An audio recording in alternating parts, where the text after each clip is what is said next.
com a paz do Senhor, amém? Vamos orar nessa noite. Senhor Deus de Abraão, de Isaac, de Israel, Senhor, nós nos colocamos diante da Tua presença nesta noite, Senhor, com o nosso coração aberto, para mais uma vez, Senhor, receber a Tua palavra. Senhor, usa a vida do mestre, Senhor, para estar nos ensinando, Senhor, e que nós venhamos sair daqui, Pai amado, aprendendo cada vez mais da Tua palavra. Deus, prepara os nossos corações, a nossa mente, Senhor, para receber aquilo que o céu tem para liberar sobre as nossas vidas. Fala conosco, usa o Teu Espírito Santo, Pai amado, Pai querido, que convence o homem do pecado, da justiça e do juízo. Fala conosco mais uma noite, é o que nós te pedimos e te agradecemos em nome de Jesus. Amém.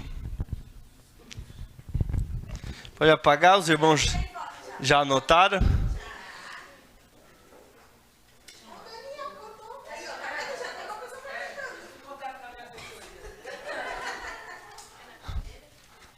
Aí, ó, perdendo tempo de aula para apagar isso aqui. Nem famoso é. E é forró, viu, o disco dele, Daniel dos Ferrolhos. Ele canta, não há ferrolho, e vai embora. Bora, irmãos, bora. Bora, porque senão vocês ficam aí mal acostumados. Vamos lá. Terceira aula de escatologia. A gente teve uma semana aí que a gente teve conferência para líderes, aí a gente não teve aula, mas vamos continuar. Terceira aula de escatologia. Recapitulando só o nome aí, ó, escreve aí. Escatologia. Escatologia é o estudo das coisas que vão acontecer ou da plenitude dos tempos ainda, tá?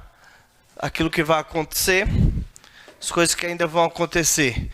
Nós temos um gráfico, né, que nós estamos acompanhando aí uma cronologia. Graça, o rapto ou arrebatamento para dentro da Nova Jerusalém. A grande tribulação, que a gente já sabe do que se trata, né? Quando alguém falar de grande tribulação desses 7 anos, você já tem que saber, é a última semana profética de Daniel que falta se cumprir.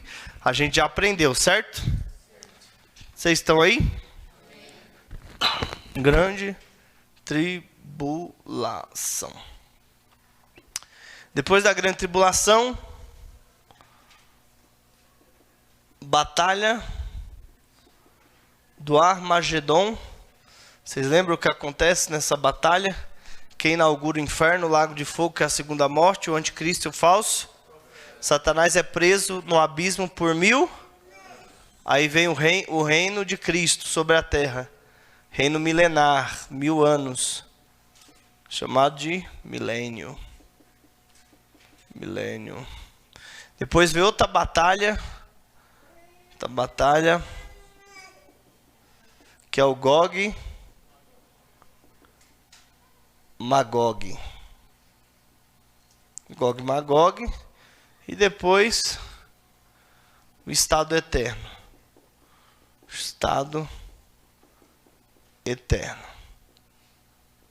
Esse Gog e Magog aqui é o trono branco. É conhecido como juízo final, ou juízo do grande trono branco. Nós sabemos que quando, estou recapitulando, nós falamos sobre a batalha do Armagedon, nós sabemos que estamos falando do dia do Senhor. Quando a Bíblia fala o dia do Senhor, ou o dia da vingança, o grande e terrível dia do Senhor é esse dia. Quando a Bíblia fala dia de Cristo, o texto fala dia de Cristo, está falando do arrebatamento da igreja. Dia de Cristo, dia do Senhor, dia da vingança, dia terrível, grande dia terrível da vingança. Tudo isso é a batalha do Armagedon, juízo final, tal. Aqui o último inimigo vai ser aniquilado, que vai ser a morte. O último inimigo vai ser aniquilado, a morte. Então, a partir daqui, é só o estado eterno. Só tem justo. Até o juízo final, no milênio, grande tribulação, dias de hoje, a graça, tempo dos gentios, o joio e o trigo estão misturados. Esse tempo aqui todinho. Ó. O arrebatamento da igreja acontece, mas na grande tribulação vai ter salvação, já falamos sobre isso. No milênio Deus vai reinar sobre as nações, vai ter o trigo também. E depois vem o juízo final, onde todos os ímpios, o lago de fogo, o inferno vai ser lançado. O Hades, os ímpios vão ser lançados no lago de fogo, que é a segunda morte. E o último inimigo a ser aniquilado vai ser a morte. Mas o importante aqui agora é saber a ordem dos acontecimentos. Estamos vivendo no tempo da graça. Primeiro acontecimento escatológico, o arrebatamento da igreja, grande tribulação, batalha do Armagedon, milênio, batalha do Gog e Magog, estado eterno. Dentro de cada um tem muita coisa. A gente já fez uma introdução, já sabe o que é a grande tribulação, já sabe o que é esses 7 anos, de onde saiu, tá? A gente já sabe por que a igreja tem que ser arrebatada antes, ela não pode passar a grande tribulação, quando você entende que é a última semana de anos, ou seja, de 7 anos, profética de Daniel, que é para Israel. Você sabe que Deus está tratando, estou só recapitulando, tá? Deus trata com a igreja na graça, dia de hoje, tempo dos gentios. Na grande tribulação ele vai tratar com Israel, e no milênio ele vai tratar com as nações. E essas são as 3 medidas de farinha que a Bíblia fala. O reino de Deus é semelhante a 3 medidas. Tem salvação nos dias de hoje? Sim. Haverá salvação na grande tribulação? Sim. Haverá salvação no milênio? Sim. Você só tem que entender qual é o seu papel e qual é a sua vez. Você é a igreja. Você não é Israel. A grande tribulação é para Israel. 7 anos. De Daniel 9, a última semana profética de Daniel que falta se cumprir. Para Israel, o texto diz. Essa profecia é para Israel e para tratar com as nações quando ele vier reinar sobre elas. Os 3 elementos do reino. A igreja, Israel e as nações. Isso aqui eu estou só recapitulando rapidinho, que vocês já tiveram aula disso aí, vocês já sabem mais ou menos essa parte. Mas nossa aula de hoje, diga qual é. A igreja foi arrebatada, certo? Sim ou não? Sim. Beleza. A igreja foi arrebatada, então nós vamos falar um pouquinho sobre a Nova Jerusalém hoje. Tá bom? Vamos falar um pouquinho sobre a cidade.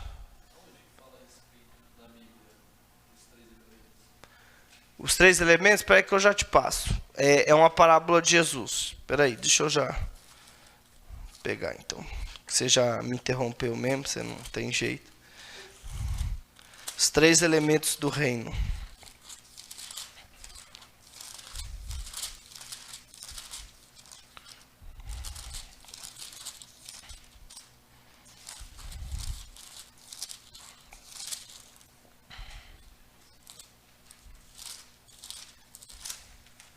Pode entrar, pastor. Não fica tímido, não. Parábola. Explica a parábola do joio, não. Aqui. É assim, ó. Irmãos, para os irmãos entenderem, amém? Vamos lá. Olha lá. Primeiro, Mateus 13, 44. 13, 44, você separa assim, ó. Quer ver, ó? Vamos lá, vamos ler primeiro, vai. Lê aí, Mateus 13, eu vou ler. Mateus 13, 44. Também o reino dos céus é semelhante a um tesouro escondido num campo, que um homem achou e escondeu, e pelo gozo dele vai, vende tudo quanto tem e compra aquele campo. Então eu tenho um baú de tesouro. Tenho um baú de tesouro. O reino do céu é como um baú de tesouro. Beleza. Versículo 45, 46. Outro sim, o reino dos céus é semelhante ao homem negociante que busca boas pérolas. E encontrando uma pérola de grande valor, foi, vendeu tudo quanto tinha e a comprou, a pérola. Então o reino dos céus é semelhante a uma pérola de grande valor, a um baú de tesouro, a uma pérola. Versículo 47 de Mateus 13. Igualmente, o reino dos céus é semelhante a uma rede lançada ao mar, que apanha toda qualidade de peixe. Uma rede ao mar. Mas ela não tem só um tipo de peixe, é toda qualidade de peixes, certo?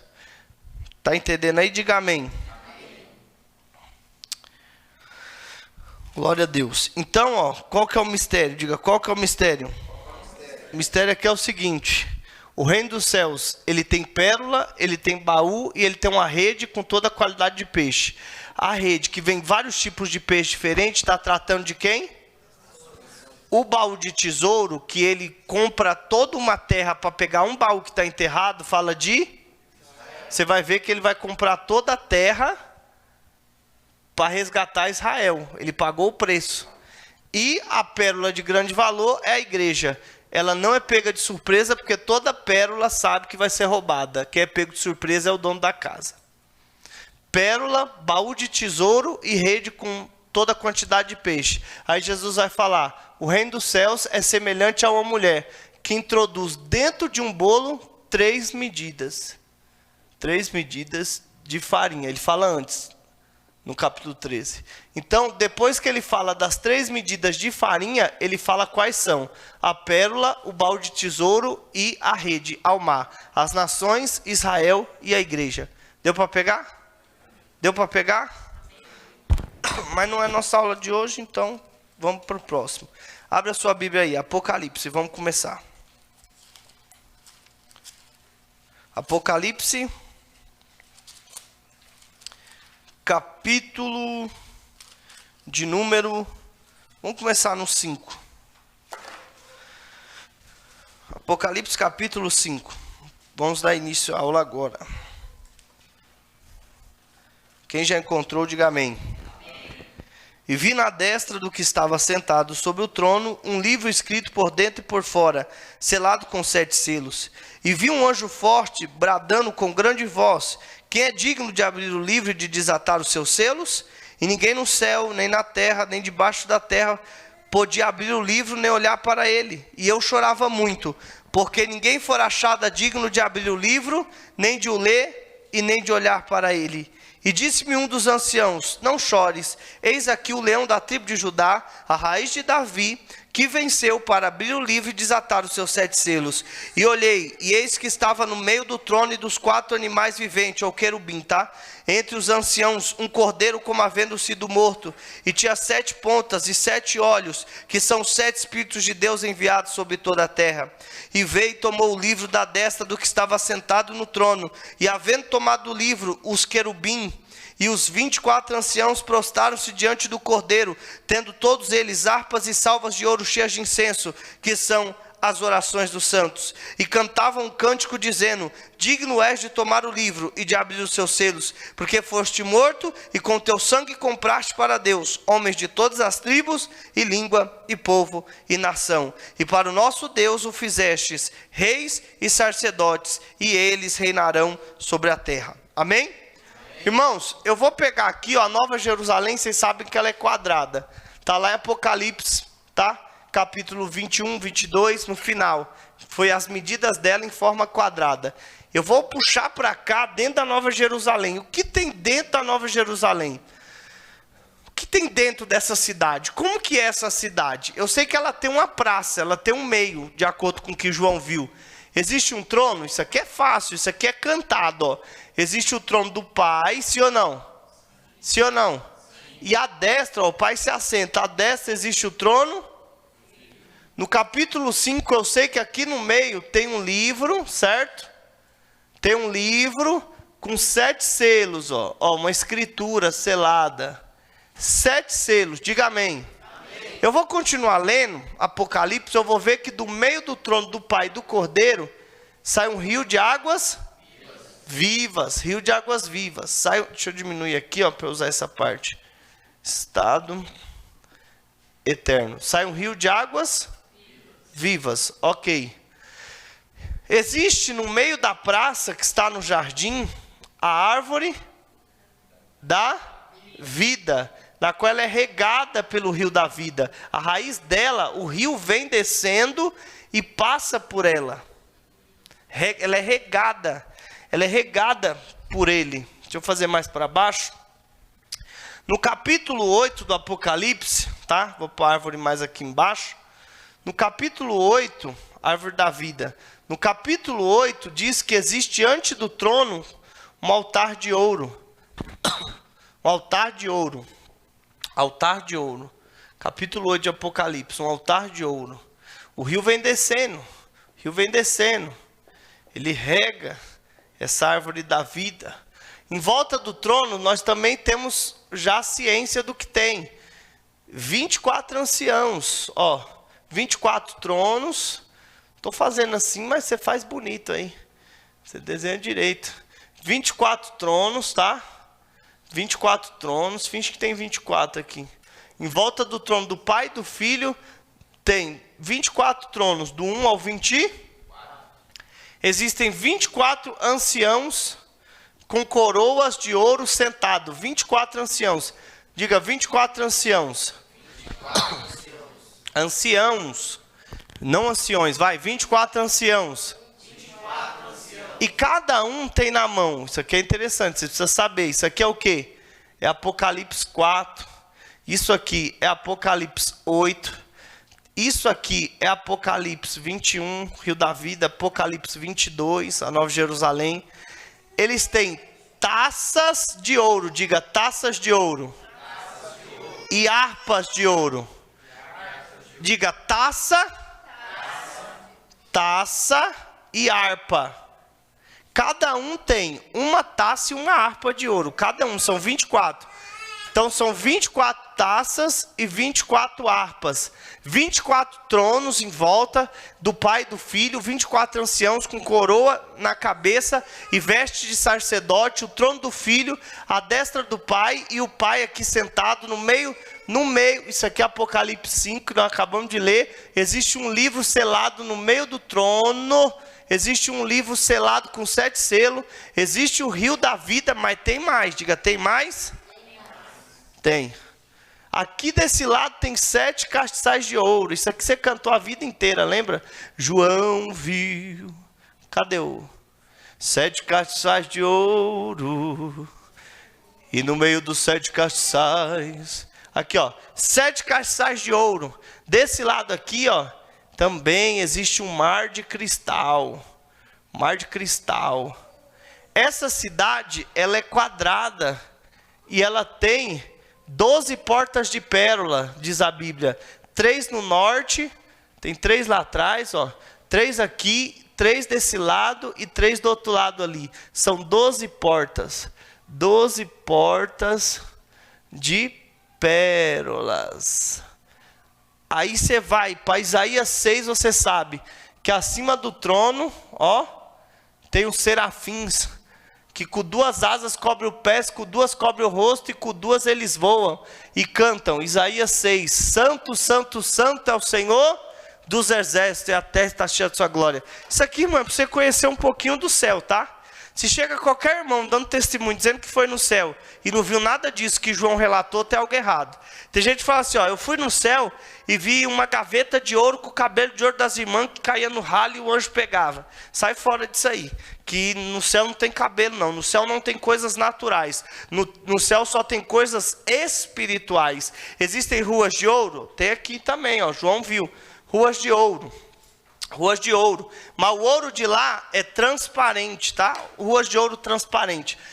Então repete comigo, diga assim, Nova Jerusalém. Não, repete com vontade. Vai, diga Nova Jerusalém. Nova Jerusalém. Diga Nova Jerusalém. Nova Jerusalém. Ela é quadrada. Ela tem 12 portas de pérola. Fala assim, existe o trono do Pai. E o trono do Filho à destra. 24 anciãos. Com 24 taças e 24 harpas. Fala, 7 castiçais de ouro, mar de cristal, o altar de ouro, árvore da vida, os serafins acima do trono, cantando santo, santo, santo é o Senhor dos exércitos, ruas de ouro transparente, muro de pedras preciosas, e tudo isso aqui é para te alegrar, diga por quê? Porque ao que vencer, ele recebe o direito de morar aí. Essa é a tua casa. Você vai ser arrebatado para dentro dessa cidade. Ao soar da última trombeta, já estudamos isso. Os mortos ressuscitarão primeiro. Nós que estivermos vivos, juntamente com eles, encontraremos o Senhor Jesus nos ares. Naquela mesma nuvem que ele desapareceu, nós vamos encontrar Jesus nos ares. A igreja. Encontrando Jesus nos ares, receberemos uma pedrinha branca com o nosso novo nome. As portas da Nova Jerusalém de pérolas vão se levantar. Levantai, ó porta, as vossas cabeças, levantai, ó portais eternos. E nós vamos entrar com Jesus, porque somos dignos de entrar pela porta, porque somos vencedores. Ao que venceu, darei uma pedrinha branca com seu novo nome. Para quê? Isso aqui é uma linguagem romana. Uma pedrinha branca com seu novo nome, ó. Wagner, uma pedrinha branca com seu novo nome. Não é com seu nome, tô só. Uma pedrinha branca. Isso aqui é uma linguagem romana, porque os romanos, a senha para se abrir uma porta era uma pedrinha branca com o nome escrito. Você chegava lá, na época dos romanos, com essa pedra branca, mostrava a senha, uma porta se abria. Então só vai entrar pela porta da Nova Jerusalém quem recebeu uma pedrinha branca com seu novo, porque essa é a senha para se entrar na cidade. Diga assim para quem está do seu lado, vai ter uma senha. Você não vai entrar na cidade, não dá para entrar escondido, eu vou pendurado, eu vou amarrado, não. Para entrar, para essa porta aqui se abrir, você precisa ter uma senha. E a senha é só para vencedor.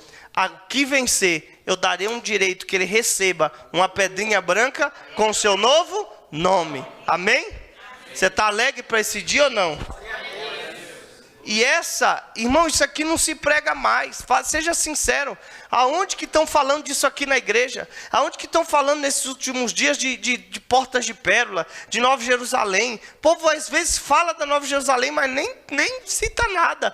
E a árvore da vida, o altar de incenso. Aqui a gente aprende a adorar no livro do Apocalipse. Por que o povo não fala isso? Tem um monte de gente que não sabe adorar a Deus, ó. Ó, você está aqui embaixo, você está aqui, diga onde? Você está aqui na terra orando, ó. Você está aqui na terra orando. Você não sabe nem o que acontece com a sua oração. A Bíblia vai dizer que a tua oração, ó, ela sobe como incenso, como fumaça. Ela vem aqui para o altar, ó. Tem um altar de incenso diante do trono. Aqui são depositadas as orações dos santos. Vocês estão aí ou não? As orações são depositadas aqui. Aí existe do lado, isso aqui é Apocalipse 8, irmãos, um anjo com incensário na mão. Ele pega a tua oração e coloca na taça dos anciãos, de acordo com o fuso horário da terra. Você está orando às 22 horas da noite, às 21 horas eu fui orar. Então ele pega a sua oração e derrama na taça do ancião 21, ele derrama a taça para cá, lança a coroa, porque o texto vai dizer, o que tem na taça são as orações dos santos. Ele lança as coroas, lança a coroa, derrama a taça, e o filho sente pelas narinas sua oração como cheiro suave. E ele responde, com raios, relâmpagos e trovões. E os anjos que entendem os raios, os relâmpagos e os trovões, eles anotam e descem com a resposta da sua oração para você. Mas eles são barrados, vocês estão aí ou não? Eles são barrados nas regiões celestiais, porque nas regiões celestiais tem principados, potestades, dominadores e hostes da maldade. Os demônios fecham o território. E quando você adora, sobe. Diga, quando eu adoro, sobe.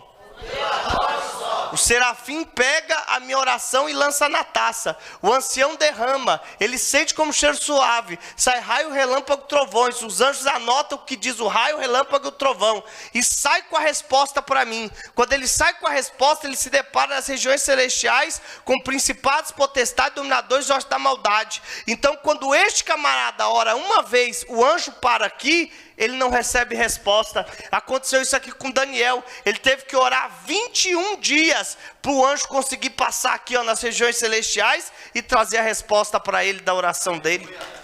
Aí se você conhece como funciona o mundo espiritual, por que a tua resposta ainda não chegou?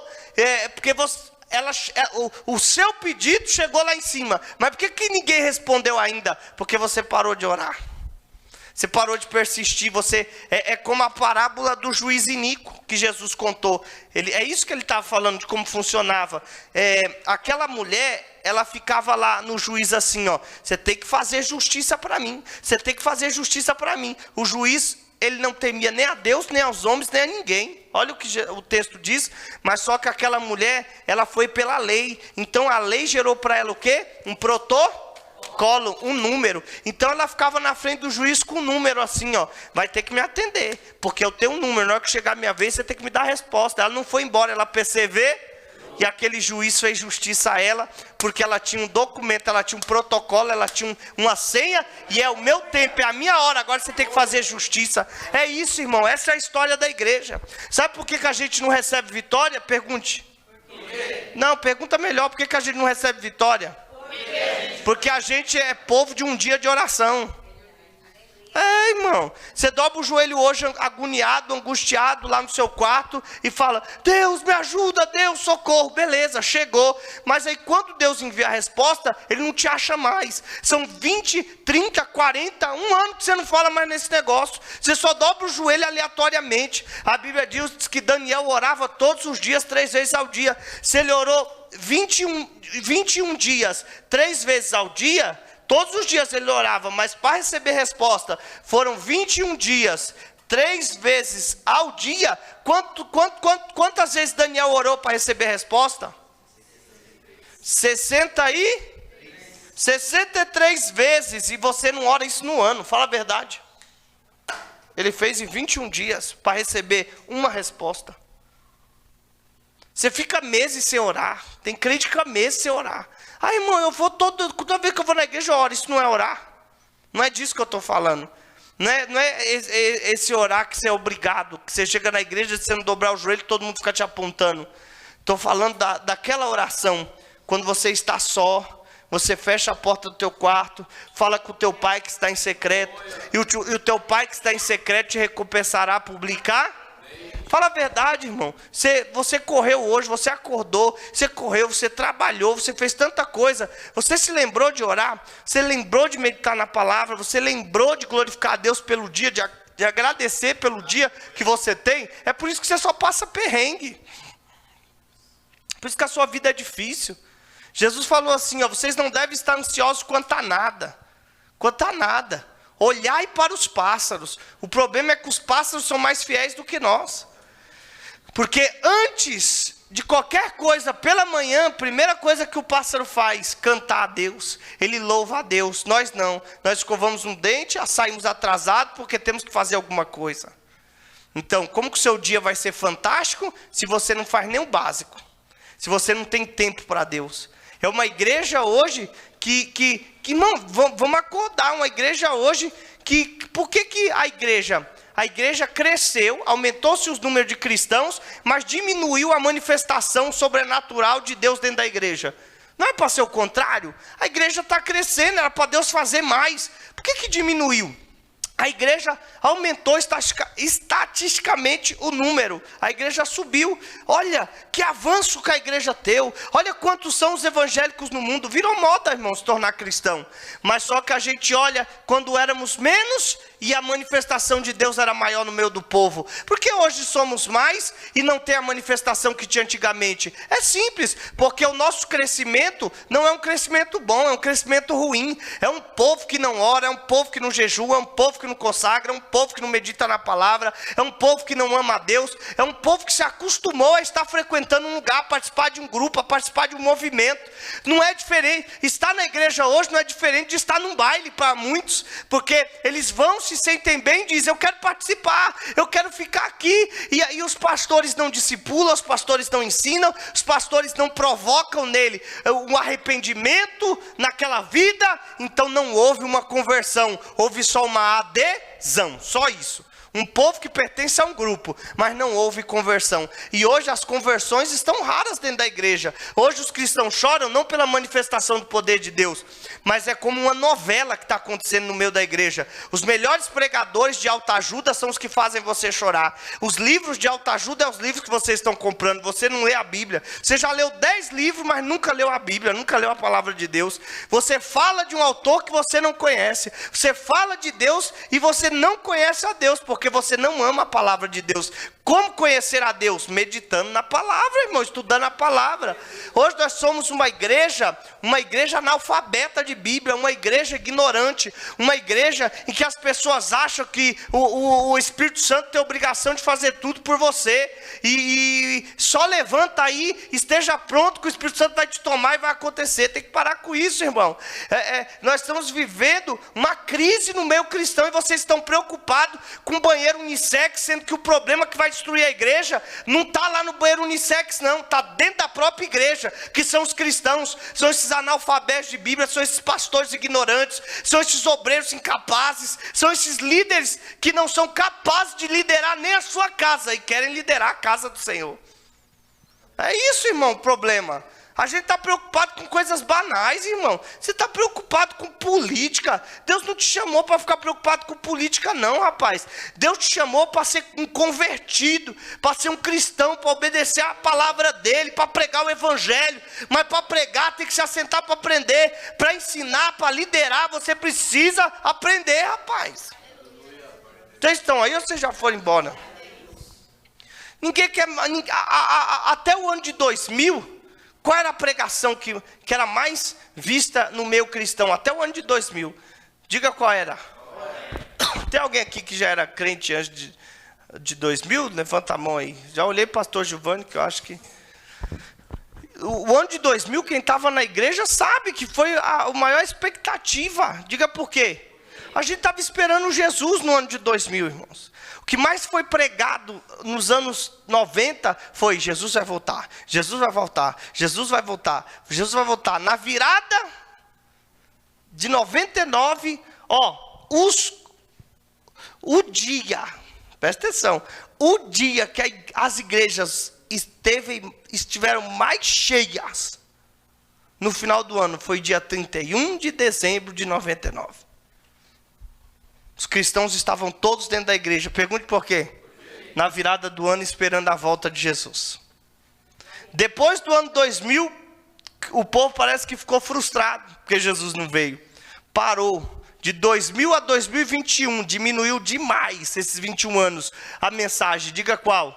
Jesus Cristo está voltando. Houve mensagem de todo tipo hoje. Hoje a moda das mensagens é a cura da alma, é a cura da depressão. Mas ninguém prega Jesus. Ninguém prega o Calvário, ninguém prega a cruz, ninguém prega o sangue, ninguém prega o Espírito Santo. Antigamente, quem é antigo aqui sabe, isso aqui é um alerta, irmão, é um alerta. Tem aula que você tem que sair daqui incomodado. Porque nós estamos vivendo uma crise, e não é no mundo, é dentro da igreja. É cristão desviado, são as dracmas perdidas dentro de casa. E quem é você? Você está estudando, você tem que ser o cara que vai acender a candeia dentro da sua casa, meu amigo, e achar essas dracmas. Estou falando sério isso aqui. Vocês estão aí ou vocês já foram embora?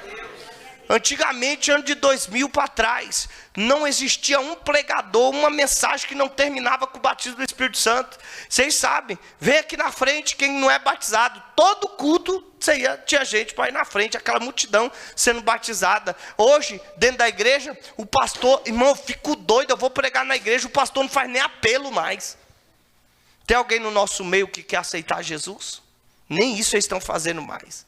Não oram mais pelo batismo no Espírito Santo. Sabe o que eles fazem hoje? Se Jesus quiser te batizar, Ele te batiza aí onde você estiver. Estamos assim hoje. Não oram mais pelos enfermos. Não tem mais culto no lar. Ah, irmão, na minha igreja tem. Para, irmão. Teve por causa da pandemia. Se Deus não fecha as igrejas para jogar os pastores para dentro da casa dos irmãos, aonde tem visita? E tem pastor que se mostrou na pandemia porque ele não foi na casa de ninguém, porque ele era o mais medroso de todos. Ele não veio, ele mostrou que ele tinha um cargo e não uma missão. Vocês estão aí ou vocês já foram embora? Então, meus irmãos, é um tempo que vocês estão estudando a palavra de Deus, mas vocês têm que entender uma coisa. Diga o quê? Qual o papel de vocês na humanidade, nesse mundo agora? Se vocês se assentam para estudar a palavra, vocês têm que se levantar para pregar a verdade.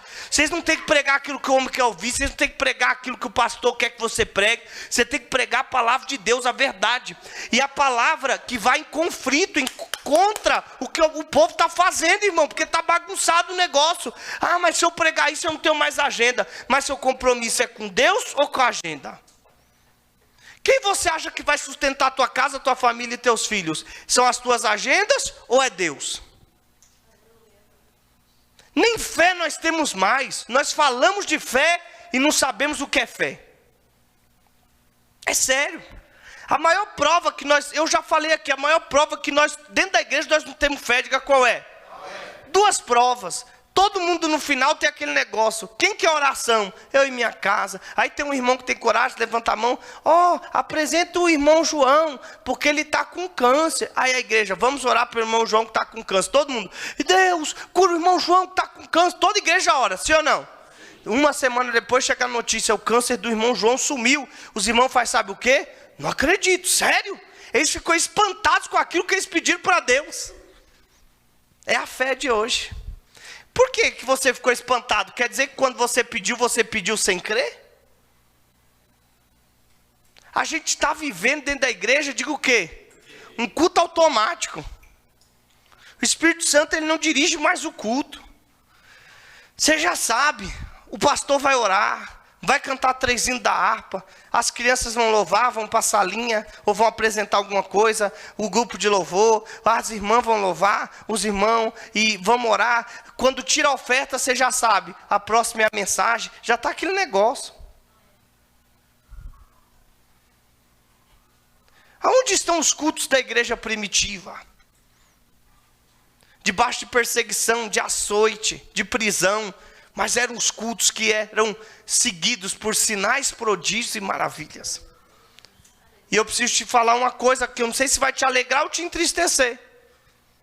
Ou os dois ao mesmo tempo. Diga o quê?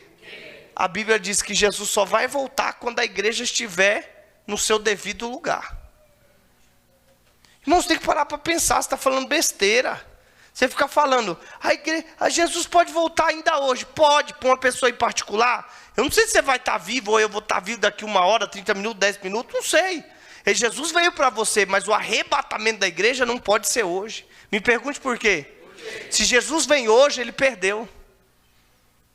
Porque o inferno vai estar mais cheio do que o céu.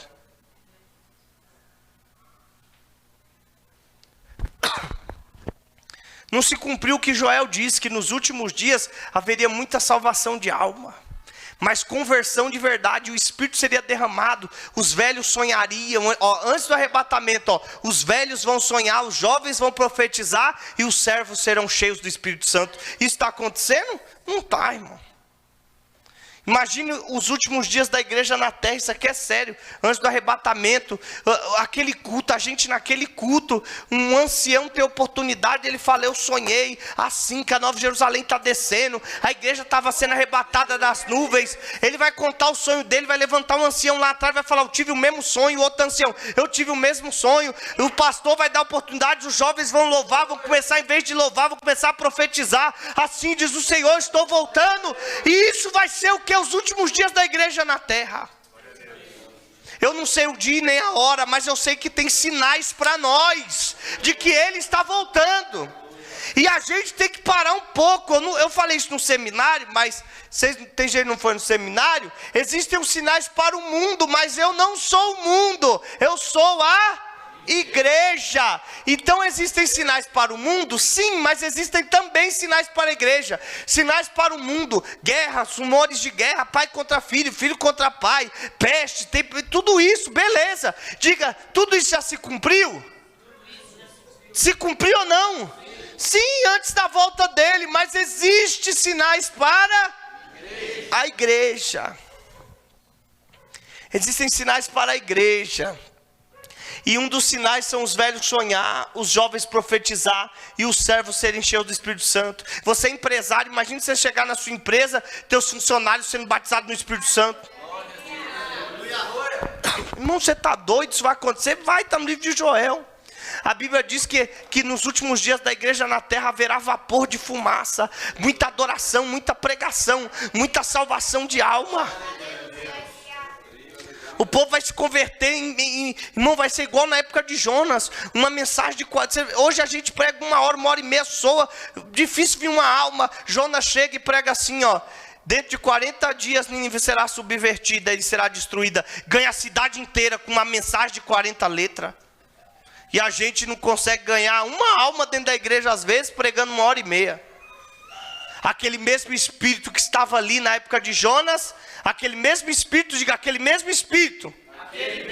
vai começar a agir da mesma maneira nos últimos dias da igreja na terra. Você não vai precisar de sermão de 1 hora, 2 horas. Você vai estar falando de Jesus aqui, vai ter pessoas se convertendo muito rápido. É vapor de fumaça, é sangue, é salvação de almas, diz o livro de Joel.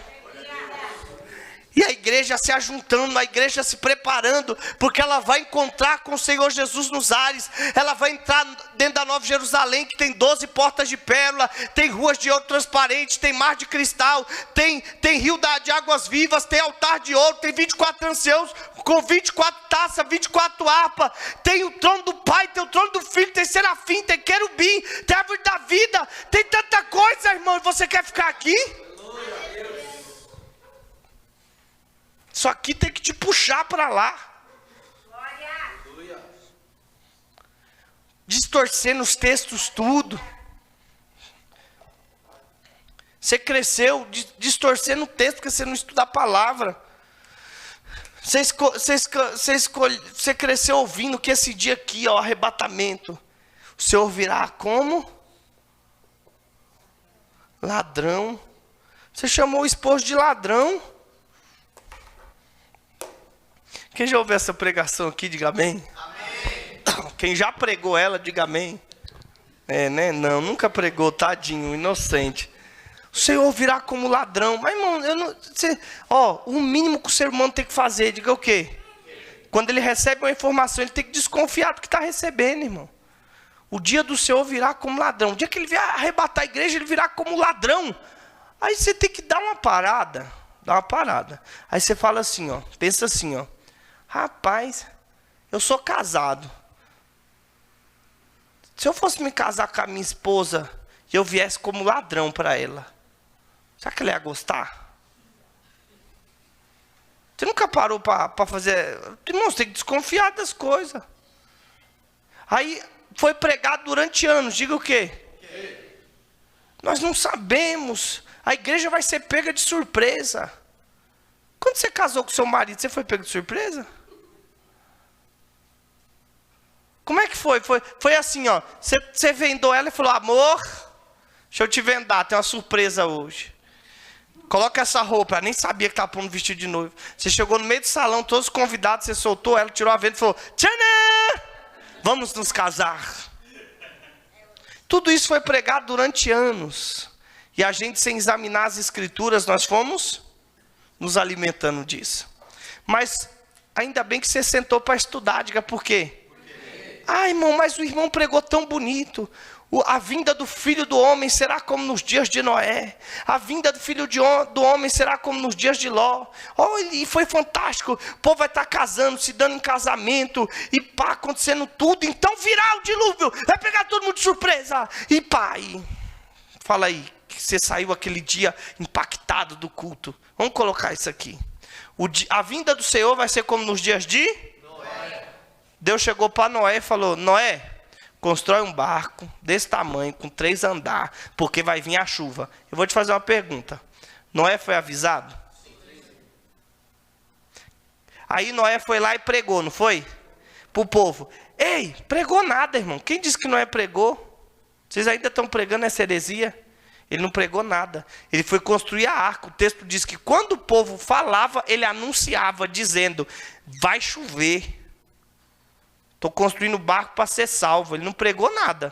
Ele não pregou que Deus está nervoso. Não pregou. Vocês param com essa mentira. Então, diga, qual o mistério? O povo deu atenção para Noé? Falou: é um doido construindo a arca, porque acha que vai chover. Aí a igreja, durante anos, se colocou no lugar de quem? Dos ímpios. Dos ímpios. Mas dentro da história de Noé, a igreja seria quem? Noé, e não o povo. O povo é pego de surpresa, sim ou não? E Noé? Vem cá, Noé, entra na arca que agora eu vou fechar com a sua família. Fechou, começou a chover, o povo veio, começou a bater, a porta se fechou. Noé foi pego de surpresa? Ló foi pego de surpresa em Sodoma e Gomorra? Foram 3 anjos foram visitar Abraão, um ficou com Abraão, 2 foram lá. Em Sodoma, falaram para Ló o seguinte: você precisa sair daqui com a sua família porque Deus vai destruir este lugar. Ló não se retirou? Foi para um monte alto, sim ou não? Ele foi avisado? E os outros? Não, porque estavam em impiedade, em justiça. Então quem é a igreja dentro da história de Ló e de Noé? Noé e Ló foram avisados? Quem foi pego de surpresa? Então ele vem de ladrão, não é para a esposa, é para o mundo. Porque ele vem roubar, tomar, diga o quê? A pérola que o mundo possui. Vocês não pegaram a revelação, diga o quê? A igreja é uma pérola no mundo. A igreja é a pérola no mundo. Eu vou falar algo aqui, se você não pegar, isso aqui eu nunca falei. Eu vou falar algo aqui, se você não pegar, é porque você está muito cru. Quando Deus olha do trono para a terra, o que ele vê de valor na terra, diga o que é? A igreja. Irmão, mas tem tantas casas bonitas, tantos carros de luxo, tantos iates, o mar é tão lindo, tantos lugares bonitos, Cancún, olha o México, Estados Unidos, olha quanto lugar bonito. Quando Deus olha para a terra, ele só vê valor em uma coisa: na igreja. Porque aquilo que ele dá valor, ele tira quando começa a destruição. Aquilo que tem valor, ele tira, vou falar de novo, aquilo que tem valor para ele, que ele ama, ele tira quando começa a destruição. Então você tem que parar com esse negócio que você cresceu ouvindo, com o arrebatamento, não sei o que, o teto vai sair, o piloto vai pá, e não sei o que, não. Os últimos dias da igreja na terra, a igreja vai sentir isso, o arrebatamento está próximo. Ela vai sentir, quem vai ser pego de surpresa é o mundo, irmão, mas ele pregou, é como ladrão, como ladrão. Abra a sua Bíblia, vamos ler de novo esse texto, vai lá, 1 Tessalonicenses. Eles estão pregando, estão falando as coisas sem ler o contexto, sem ler o pós-texto. 1 Tessalonicenses capítulo 5. Vocês estão aí ou não? Armagedon, para Israel, dia do Senhor. 1 Tessalonicenses, depois de Colossenses. 1 Tessalonicenses, está difícil aí, irmão?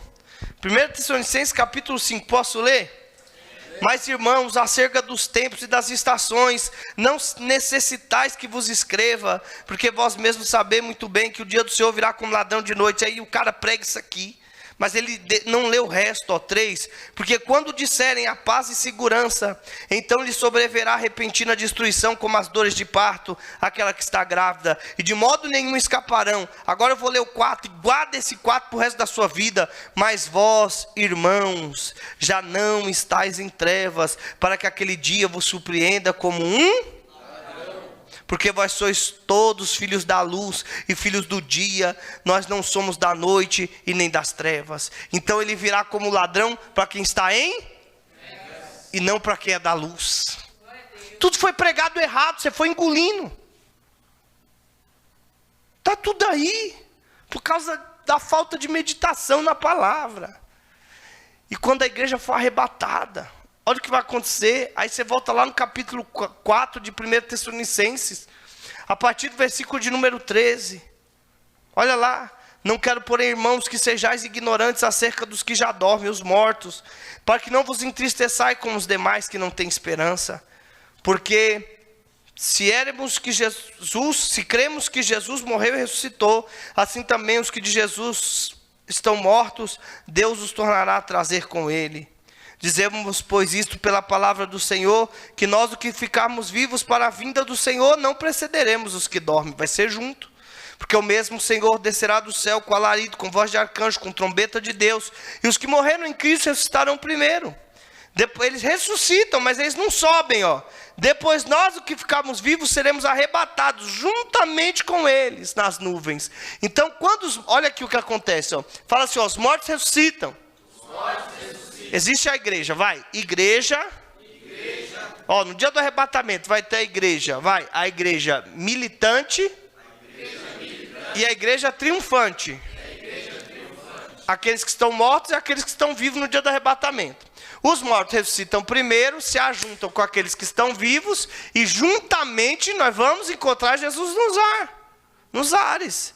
Paulo deixou isso bem claro, não sejais ignorantes. Presta atenção, eles ressuscitam, se ajuntam a nós e nós... Irmão, mas eu li em Coríntios 15 que vai ser num abrir e fechar de olhos. Sim. O que vai ser num abrir e fechar de olhos vai ser o seu translado. Mas antes desse abrir e fechar de olhos, o que é o abrir e fechar de olhos? É isso aqui, ó. Você está aqui, a igreja, os mortos ressuscitaram, se ajuntaram. O que vai ser no abrir e fechar de olhos? Isso.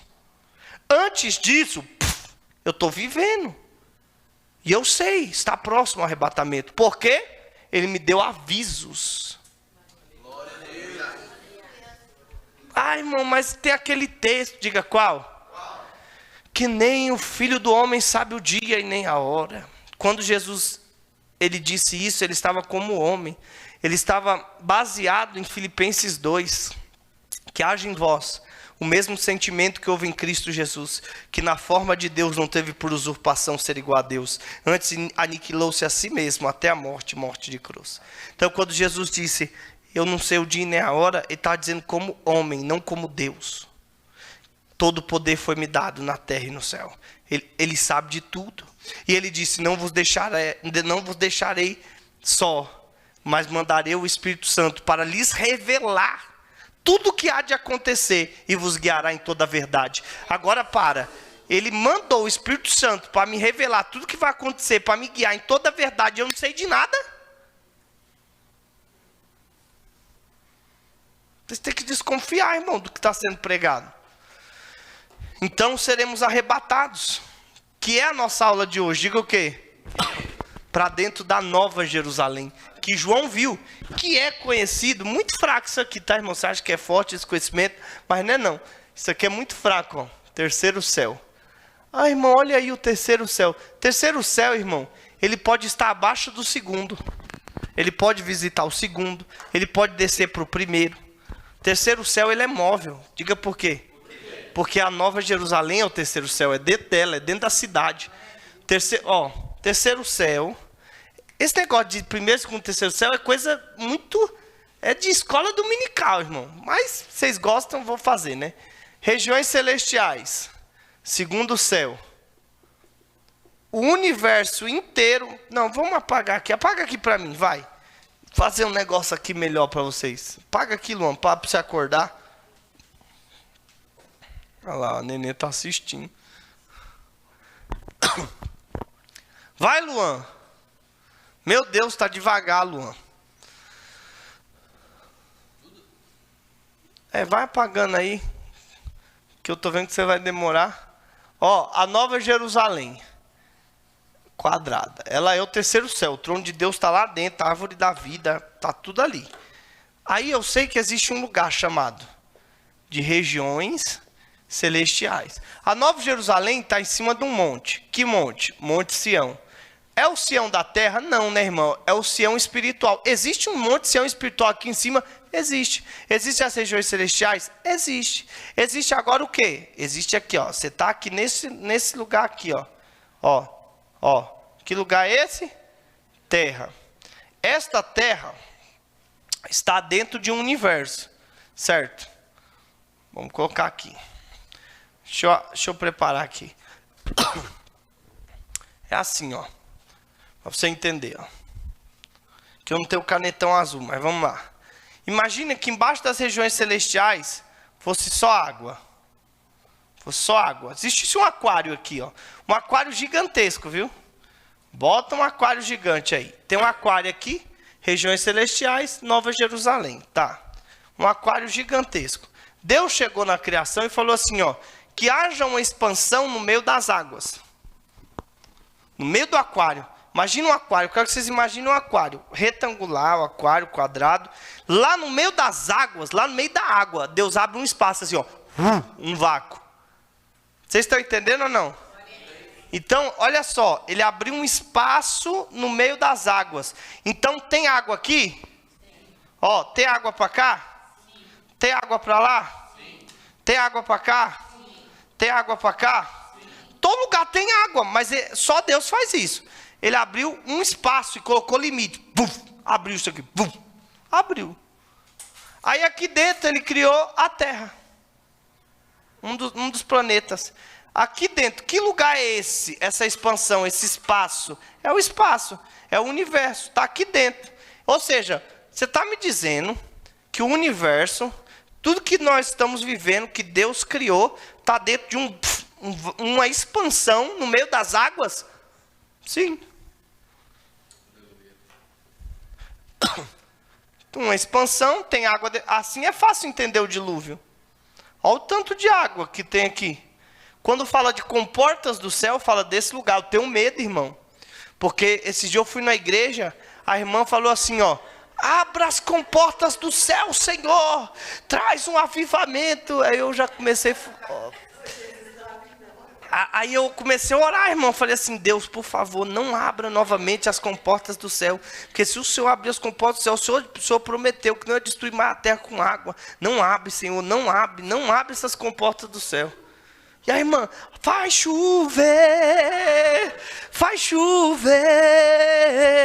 abre as comportas. E eu assim, não, Senhor, ela não sabe o que está pedindo. Perdoa que ela não sabe o que fala. Irmão, se as comportas do céu forem abertas, ele não tem capacidade só de inundar a terra. Ele pode inundar o universo. Pode destruir tudo. Mas amém. Foi assim que Deus criou todas as coisas, abriu uma expansão e fez separação entre águas e águas. Águas que estavam aqui dentro da terra e águas que estavam fora. Amém? Amém. Esse lugar aqui, ó, chamado universo, ele todo, com a terra, nuvem, planeta, é o primeiro céu. Você aprendeu errado.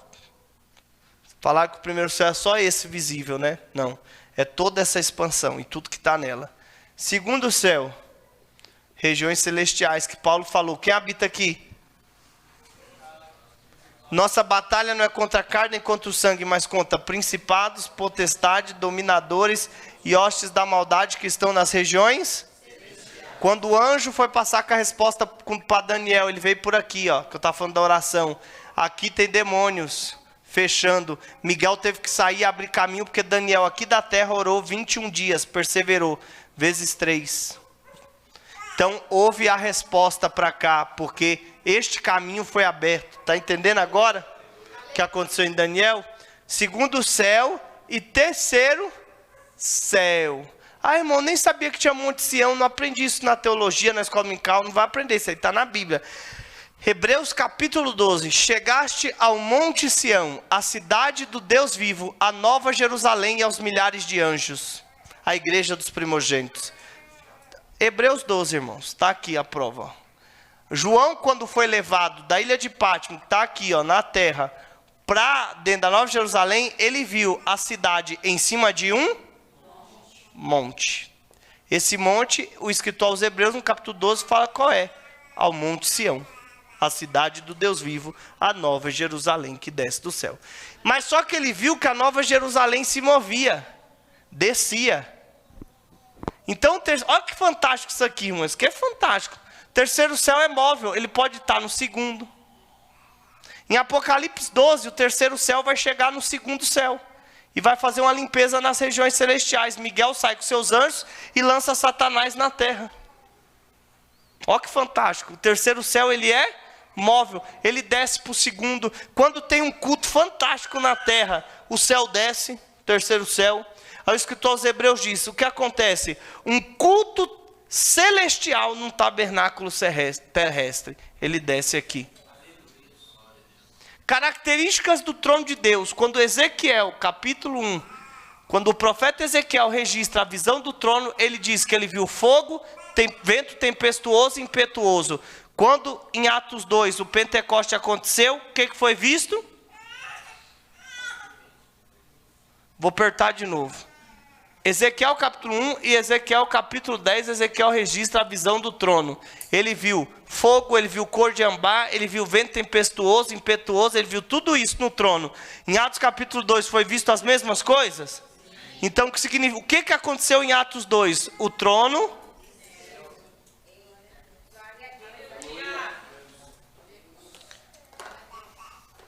Então diz assim, ó, nossa casa é móvel. Fala assim, pergunta aí para quem está ao seu lado. Fala assim, você quer ir para lá? Fala, você quer ir morar lá? Nesse ânimo aí?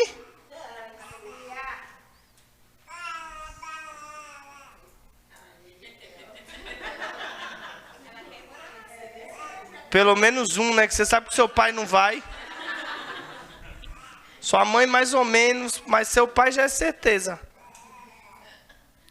Olha para ele e fala, você não vai. Tá vendo? Não vai. Vocês estão entendendo aqui, irmão, ou não? Estou falando da Nova Jerusalém. Abre o Apocalipse, vamos ver se você se anima.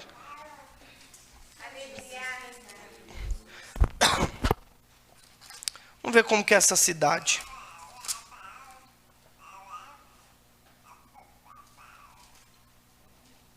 Apocalipse capítulo 21.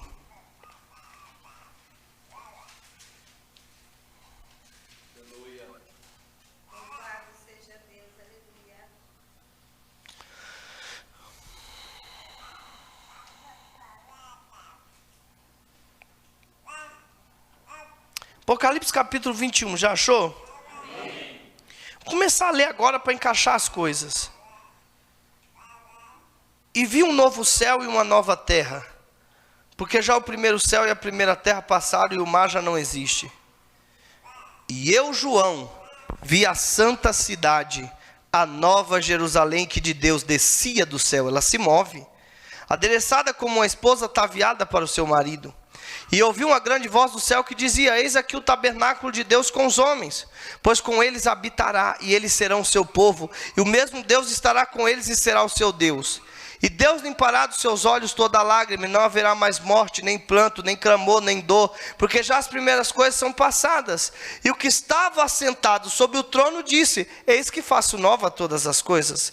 E disse-me, escreve, porque estas palavras são fiéis e verdadeiras. E disse-me mais, está cumprido, eu sou o alfa e o ômega, o princípio e o fim. A quem quer que tiver sede, de graça lhe darei da fonte da água da vida. Quem vencer dará todas as coisas, e eu serei o seu Deus, e você será o meu filho. Mas quanto aos tímidos, aos incrédulos, aos abomináveis, aos homicidas, aos fornicadores, aos feiticeiros, aos idosos, a todos os mentirosos, a sua parte será no inferno, no lago de fogo e enxofre, que é a segunda morte. A cidade, vamos falar de inferno não, vamos falar da cidade. Versículo 9. E veio um dos 7 anjos que tinha 7 taças cheias das últimas 7 pragas, e falou comigo dizendo, vem, mostrar-te-ei a esposa, a mulher do cordeiro. E levou-me em espírito a um grande alto, e mostrou-me a grande cidade, estava em cima do monte, a santa Jerusalém, que de Deus descia do céu. Agora, olha como que é a cidade. E tinha a glória de Deus. Então, qual é a glória da cidade? Irmão, a luz da cidade é a luz da glória de Deus. A glória da cidade é a glória de Deus, porque a lâmpada dela é o cordeiro. A luz dela é o cordeiro. Eu estou falando do lugar onde nós vamos morar, irmãos. O mais importante no livro do Apocalipse, diga o que é. Todo o livro do Apocalipse, o mais importante é a Nova Jerusalém. No final vou te falar por quê. E levou-me em espírito a um grande alto monte, e mostrou-me a grande cidade, a santa Jerusalém, que de Deus descia do céu. E tinha a glória de Deus, a sua luz era semelhante a uma pedra preciosíssima, como a pedra de jaspe, como cristal resplandecente. E tinha um grande alto muro com 12 portas, e nas portas 12 anjos. Estou falando da cidade, irmão, anota como é a cidade. E os nomes escritos sobre elas, que são o nome das 12 tribos de Israel. Na banda do levante tinha 3 portas, da banda do norte 3 portas, na banda do sul 3 portas, da banda do poente 3 portas. E o muro da cidade tinha 12 fundamentos, e nele o nome dos 12 apóstolos. Então, tem 12 portas de pérola, tem os 12 nomes das 12 tribos e tem o nome dos 12 apóstolos. Então tem a lei, Tem o Antigo Testamento e tem o Novo Testamento, a graça. Ele não só colocou as 12 tribos de Israel, mas ele colocou também os 12 apóstolos. Aí vocês vão aprender segunda que vem sobre isso. Diga por quê? Porque quando Josué atravessar o Jordão, ele vai pegar 12 pedras pequenas e 12 grandes. Vocês vão saber o mistério dentro da Nova Jerusalém. 12 tribos e os 12 apóstolos. Quer que continue ou que para? Continua. Então vamos ler. E o resto dessa aqui é para a segunda. O muro da cidade, 14. O muro da cidade tinha 12 fundamentos, são os apóstolos Cordeiro. 15. E aquele que falava comigo tinha uma cana de ouro para medir a cidade, e as suas portas, e o seu muro. Ó. E a cidade estava situada em? Aí, ó, ela é quadrada. A cidade estava situada em quadrado. E o seu comprimento era tanto como a sua largura. Lógico, é um quadrado. E mediu a cidade com a cana até 12.000 estádios. E o seu comprimento, a largura e a altura eram iguais. Aí, você vai pegar esses estádios, esses 12.000 estádios, você vai fazer uma besteira. Diga o quê? Você vai pegar lá nos pesos e medidas da Bíblia, vai fazer vezes o que tem lá e vai descobrir quanto que mede a Nova Jerusalém. Você vai chegar a uma conclusão. Diga qual? Não cabe esse tanto de crente lá dentro. Só que você não pode fazer isso. Pergunte por quê? Porque antes, você tem que entender que quem pegou a cana para medir foi um anjo, não foi um homem. Então não é medida de homem, é medida de anjo. Então você tem que transpor essa medida de homem para a medida de anjo. Assim como ele ensinou. Isso aqui não é medida de homem, é medida de anjo. Então na medida de anjo, diga o quê? Um anjo pode ser gigante como pequeno. Então vai caber milhares, miríades e miríades e miríades de anjos, tantos como a areia da praia. Né? A Nova Jerusalém, irmão, é imensa, porque dentro dela está a própria eternidade. Aleluia. Continua para. Continua. 17.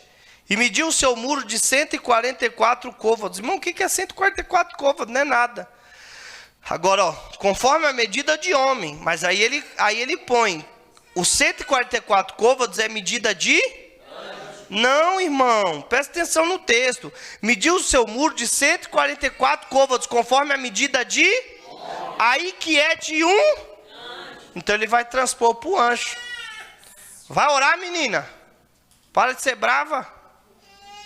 18. Ah, isso aqui é fantástico. Pergunte assim, o que tem lá dentro? Tem uma fábrica. Nossa, irmão, vim para essa aula fazer o quê? Olha que heresia, tem uma fábrica dentro da Nova Jerusalém, dentro do terceiro céu tem uma fábrica. Tem, porque quando Deus foi construir a cidade, ele montou a própria fábrica, que ele através dessa fábrica, ele pegava o material para construir a cidade.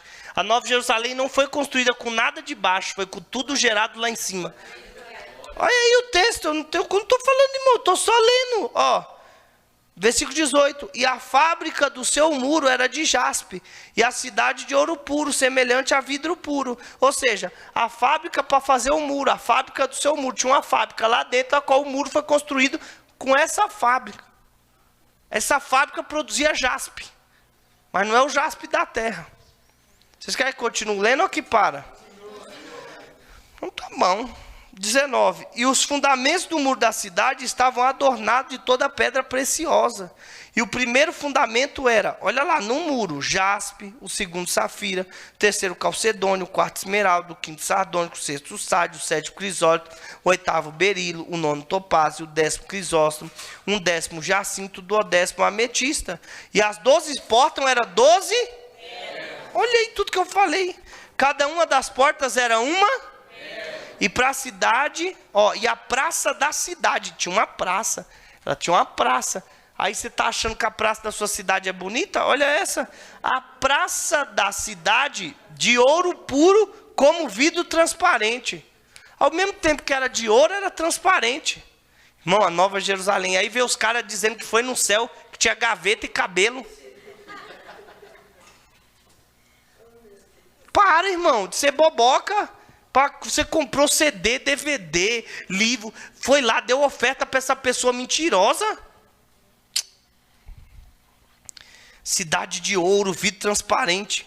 Eu fico imaginando, olhar para a cidade assim, o chão dela é de ouro, ao mesmo tempo é transparente. Você consegue ver além da cidade aqui para baixo.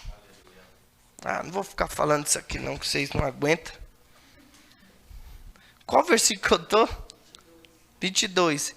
E nela não vi templo. Olha, Jesus não vai abrir igreja. E nela não vi templo, porque o seu templo é o Senhor, Deus Todo-Poderoso e o Cordeiro. Olha isso que fantástico. Ó. 23. E a cidade não necessita de sol, nem de lua, para que nela resplandeçam, porque a glória de Deus a tem alumiado, e o Cordeiro é a sua lâmpada. E as nações andarão à sua luz, por quê? Porque quando chegar no milênio, que ele vai reinar 1000 anos sobre a nação, o milênio, vocês têm que ir juntando todas as informações, irmão, escatologia. O milênio é depois da grande... Dentro da grande tribulação tem 7 selos, sim ou não? 7 trombetas que serão de juízo e 7 taças. No final da grande tribulação, o sol não dará mais sua luz, nem a lua, né? E nem as estrelas. As estrelas caíram. Quando ele vem para reinar na terra por 1000 anos, como que ele vai reinar sem sol, lua e estrela? Simples. A nova Jerusalém está sobre a terra. E ele reinará sobre as nações, e ela será a sua luz. Mas a luz da cidade é melhor do que a luz do sol, da luz e das estrelas. Pergunte por quê?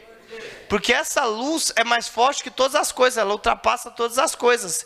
Então ela não causa sombra. Vai ser um tempo sem sombra. Calma aí que você já fala. Vai ser um tempo sem sombra. De novo, vou mostrar de novo. Essa luz é fraca, pela 1000ª vez. Diga aí. Ela bate aqui. Ela bate, ela não passa para o outro lado. Então ela vai e faz sombra. Vai fazer sombra, ela é fraca. Vai dar variação.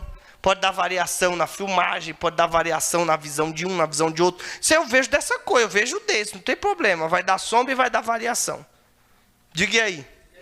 Mas se você encontrar uma luz poderosa o bastante para ultrapassar essa parede que está pintada de cinza, que tem uma lousa, que tem tijolo, que foi rebocada, que tem cimento, tem tudo aqui, massa corrida, tem tudo nessa parede aqui, irmão.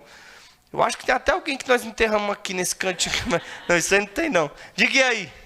Se você encontrar uma luz forte para passar para o outro lado, você vai conseguir ver através da luz o outro lado, sem quebrar a parede, ela fica transparente.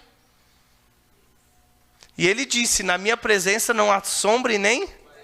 Tudo fica transparente, porque a luz do Cordeiro ultrapassa todas as coisas. Então não tem como esconder nada de Deus. É por isso que você precisa entender que tudo, nós estamos lendo sobre a Nova Jerusalém, o ouro é transparente, o mar é de cristal, não é que o ouro de lá é transparente ou o mar é de cristal, é que a luz da cidade é a glória de Deus, ultrapassa tudo. Então o mar e o ouro ficam... E agora ele está dizendo que a Nova Jerusalém está sobre a terra, porque ela veio descendo de sobre o monte, até chegar no seu lugar de origem, que é depois da grande tribulação, no milênio, que ela vai ser a luz para as nações. Aí Zacarias vai falar desse dia, isso aqui nós vamos ver mais para frente. Quando Zacarias falar desse dia, ele muito inteligente, ele vai falar, vai ser um dia conhecido de todos. Mas a gente não sabe o que é, ele diz, não vai ser dia nem noite. Porque agora a gente já sabe, vai ser tudo transparente. Pode falar. Que momento que é? Não. O cordão umbilical da criança só é cortado quando termina todo o nascimento. Ela ainda sofre com dores de parto. O parto só é completado no estado eterno. Não tem mais ímpio na terra, não geme mais. Mas isso aí é outra aula, viu? Isso aí é outra aula. Isso aí é outra aula. Esquece isso aí agora. Diga aí. Onde que eu parei? 24. O Cordeiro é a lâmpada dela. 24. E as nações andarão à sua luz, e os reis da terra trarão para ela a sua glória e honra.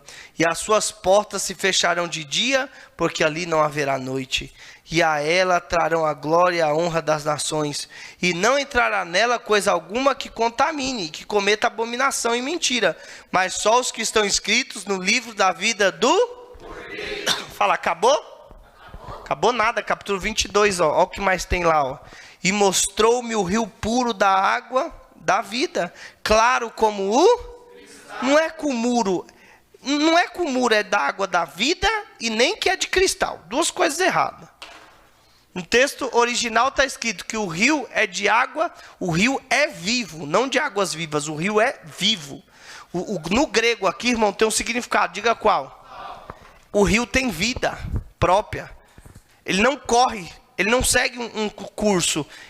O rio da vida, se você quiser se alegrar, você se alegra. O rio da vida está saindo do trono do Pai e do Cordeiro, ali ele ganha vida. Mas só que ele é vivo, o sentido é que ele é vivo, não que ele é um rio da vida, ele é vivo. Ele se move para onde ele quer, ele adora diante do trono, diga o que é isso. Então ele não sai do trono do Pai e do Cordeiro e escorre. Ele sai, chega diante do trono, ele sobe, ele desce. É igual o Rodrigo que foi lá nos Estados Unidos e se emocionou no negócio da Bela e a Fera lá, no negócio das águas. É bem fraco. Imagina o Rodrigo chorando na Bela e a Fera, irmãos. Imagina o Rodrigo na Nova Jerusalém. Só não vai chorar porque lá não há choro. Mas vai ser muito melhor. Diga aí. Diga aí, irmão. O texto está dizendo que o rio é vivo. Então ele não é um rio que sai, não. Ele sobe, ele desce, ele dá a volta na cidade. Ele sobe como um espiral. Ele passa por baixo da árvore da vida. Ele rega. O próprio rio adora a Deus. E ele não é de cristal. Ele se vê como cristal, porque a glória deixa ele transparente. Acabou? Quer que acabe ou não? Você quer saber mais sobre a cidade onde você vai morar? Versículo 2. No meio da sua praça, isso aqui é inacreditável. Diga o quê? De uma outra banda do rio, ou seja, por baixo das raízes dela, passa o rio da vida, a árvore da vida. E ela é fantástica, diga por quê? Em volta do trono de Deus tem do 1 ao 24 anciãos, sim ou não? E na frente tem uma árvore que dá 12 frutos diferentes. 12 frutos diferentes. Um representando cada mês da terra. É o pai que fica apertando a criança, gente. Tom. Aceita. Pai a gente não escolhe, a gente só nasce. Diga aí. Presta atenção agora que é importante. Do 1 ao 24 são os anciãos, irmão. Não é anciões, não fala errado, irmão. Anciãos. E 12 frutos diferentes, um cada mês. Olha o texto, No meio da sua praça, de uma outra banda do rio, estava a árvore da vida, que produz 12 frutos, dando seu fruto de mês em mês. E as folhas da árvore servem para a saúde das nações. Então, ela dá 12 frutos diferentes. Mas é um por mês. E eu tenho 24 anciãos. É você que está falando errado. É você, Rodrigo? 24?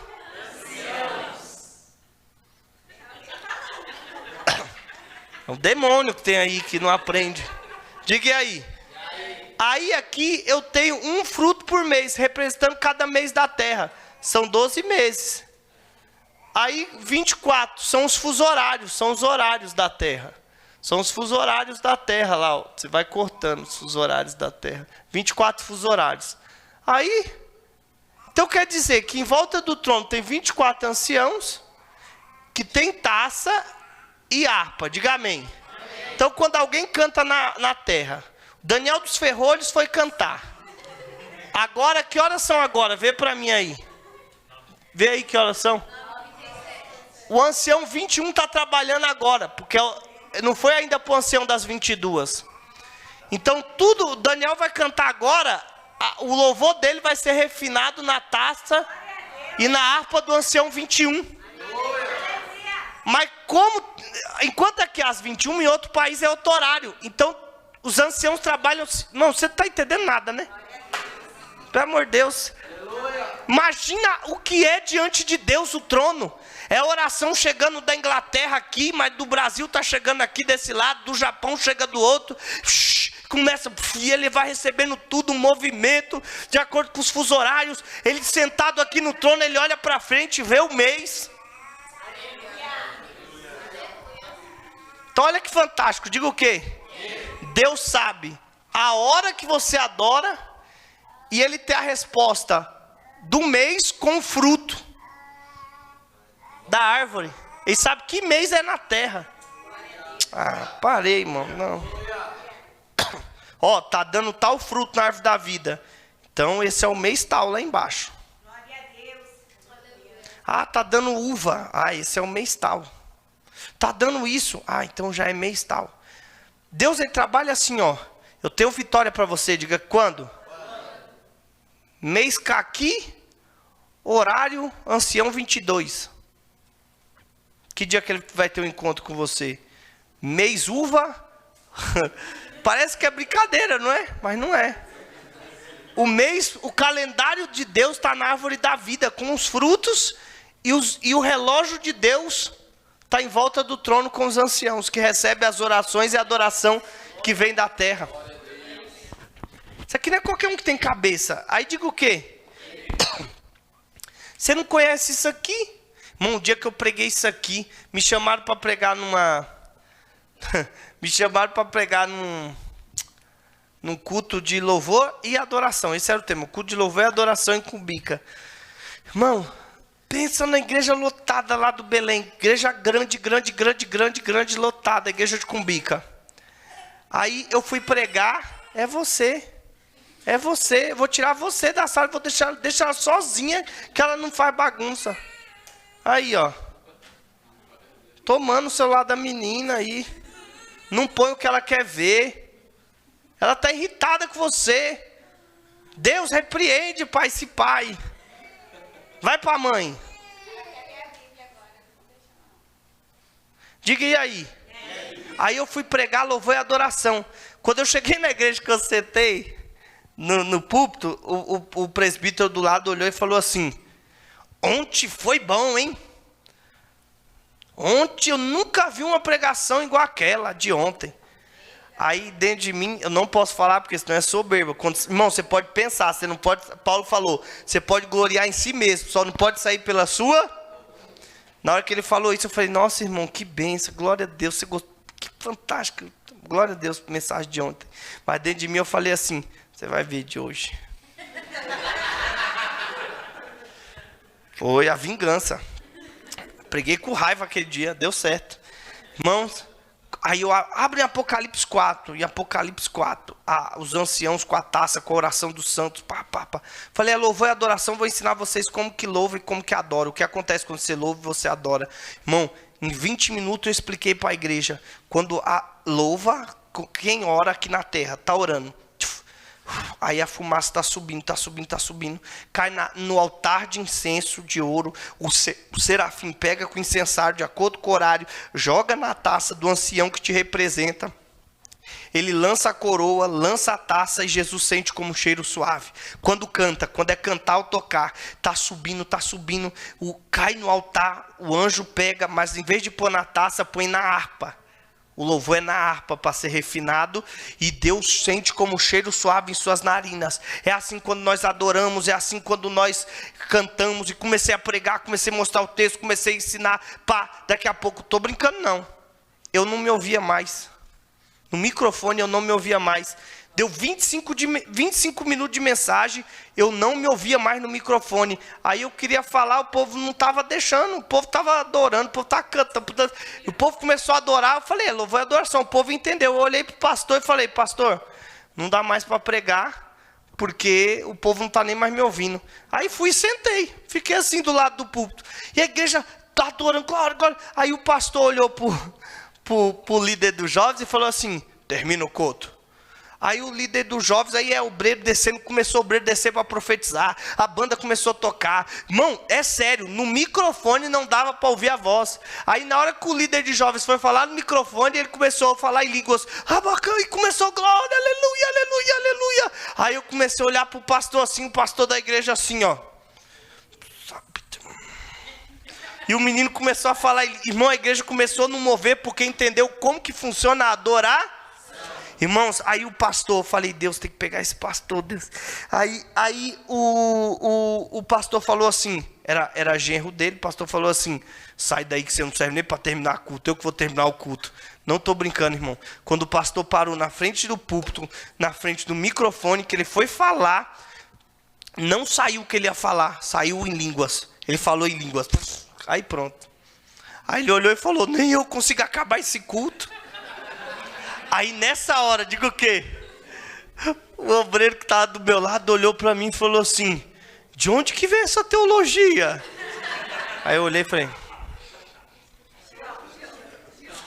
pronto, minha missão está feita. Tudo culpa de um obreiro, tá vendo? Mas o que eu quero que vocês entendam? Diga o quê? Diga o quê? Quando você entende o mover do trono, o mover da tua adoração, o que está acontecendo com a tua oração, o que está acontecendo com o teu louvor, quando você adora, quando você louva, você começa a entender como que os anciãos estão trabalhando ao seu favor, que nesse exato momento da aula, quando você glorifica, você exalta o nome do Senhor, na hora do culto, o ancião está trabalhando, ele está derramando taça, está lançando coroa, é um culto num tabernáculo terreno, é um culto terreno, mas vira num tabernáculo celestial. Isso aqui foi profetizado no Antigo Testamento. Diga quando? Não vou falar não. Nos dias de Davi, irmão. Nos dias de Davi, vocês não lembram disso? Diga o quê? O povo ficava em Gibeão. O povo ficava em Gibeão. E em Jerusalém não tinha mais tabernáculo. Em Jerusalém foi colocado o quê?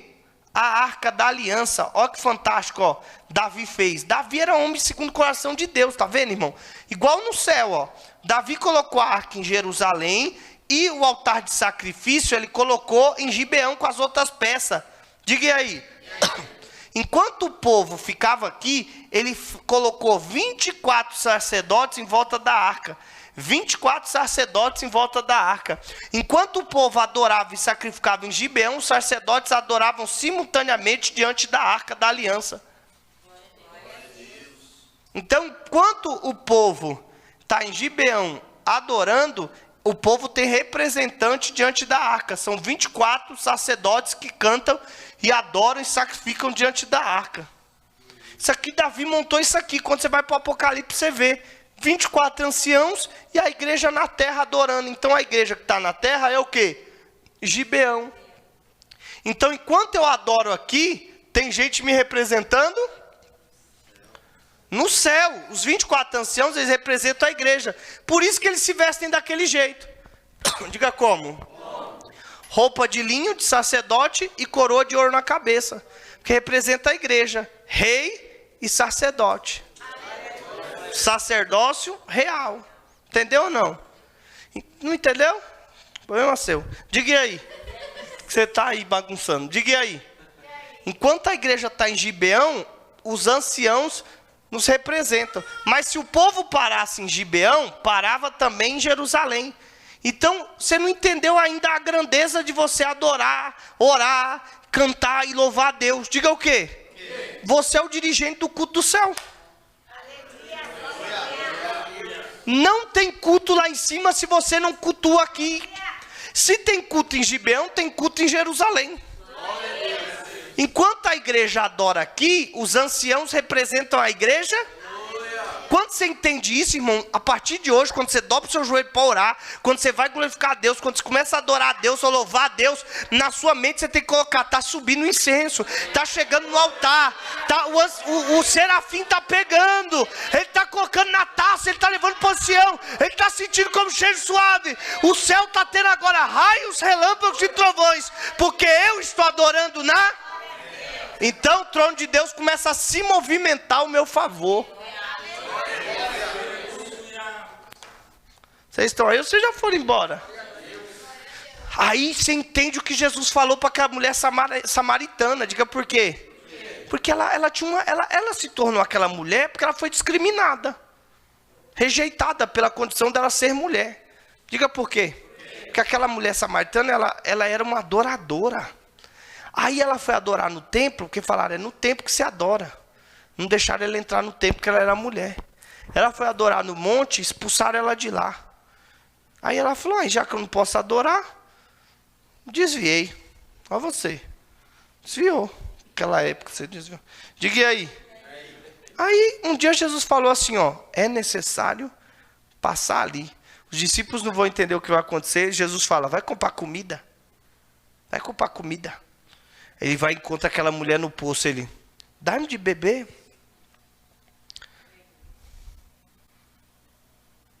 Oxe, que está me pedindo de beber? Que ele é judeu. O judeu não conversa com o samaritano.